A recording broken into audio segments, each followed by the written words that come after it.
নমস্কার বন্ধুরা, মল্লিকা কিচেনে আজকে এই যে কয়েকটা টুকরো চিকেন নিয়েছি। চিকেনের একটি রেসিপি বানাবো। আপনারা কিন্তু শুরু থেকে শেষ পর্যন্ত আমার সঙ্গে থাকবেন। আর রেসিপিটি যদি ভালো লেগে থাকে অবশ্যই লাইক করবেন, শেয়ার করবেন, সাবস্ক্রাইব করবেন আর পাশে থাকা বেল আইকনটি প্রেস করবেন। আমি এই চিকেনগুলোকে ভালো করে পরিষ্কার করে ধুয়ে লবণ আর হলুদ আধা ঘন্টা আগে মেখে রেখেছিলাম। তারপরে জল দিয়ে ভালো করে ধুয়ে নিয়েছি। ধুয়ে নিয়ে আমি একটি পাত্রে তুলে দিচ্ছি। চিকেনটা কিন্তু 500 গ্রাম ছিল।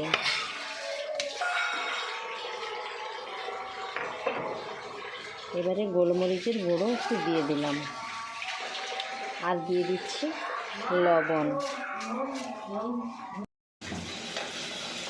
গোলমরিচের গুঁড়ো আমি দিয়ে দিয়েছি আর লবণটা দিয়ে দিয়েছি। এবার আদা, রসুন আর কাজু বাদামটা আর কাঁচা লঙ্কাটা আমি একসঙ্গে বেটে নিচ্ছি। এটা কিন্তু হাত দিয়ে ভালো করে আমি মিশিয়ে দিচ্ছি।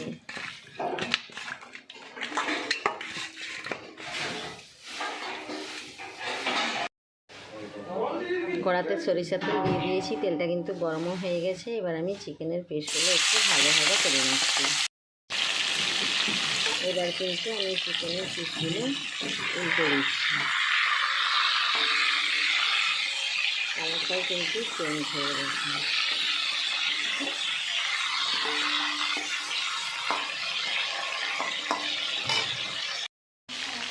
চিকেনগুলো কিন্তু ভালো করে ভাজা ভাজা হয়ে গেছে। এবার আমি নামিয়ে নিচ্ছি। আমি কিন্তু ওই তেলেই দুটো শুকনো লঙ্কা, দুটো এলাচ আর লবঙ্গ 4টে দিয়ে দিলাম। লঙ্কাটা কিন্তু ভাজা ভাজা হয়ে গেছে। এবার কেটে রাখা পেঁয়াজটা দিয়ে দিলাম। আমি কিন্তু দুটো বড় বড় পেঁয়াজ কুচিয়েছিলাম। এবার পেঁয়াজটা ভালো করে একটু ভাজা ভাজা করে নিচ্ছি। পেঁয়াজটা কিন্তু ভাজা ভাজা হয়ে গেছে। এবার বেটে রাখা মশলাটা দিয়ে দিচ্ছি। তবে এর সঙ্গে আমি মৌরিটাও বেটে নিয়েছি। দিয়ে একটু ভালো করে মশলাটাকে আবার কষিয়ে নিচ্ছি। এবারে কিন্তু ভেজে রাখা চিকেনটা দিয়ে দিচ্ছি। দিয়ে একটু মশলার সঙ্গে মিশিয়ে নিচ্ছি।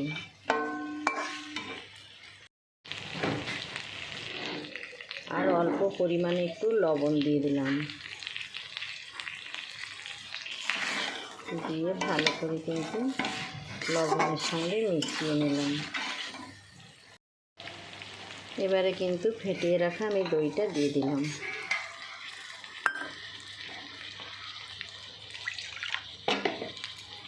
দিয়ে আবার ভালো করে মিশিয়ে নিচ্ছি।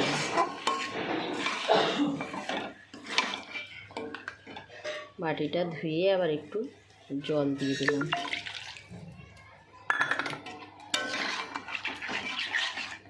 এবার আমি ঢাকনাটা চাপা দিয়ে দিচ্ছি।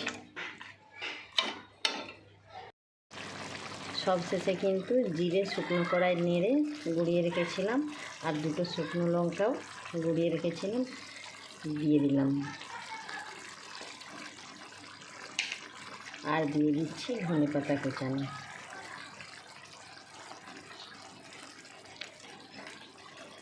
এবার ভালো করে মিশিয়ে নিচ্ছি।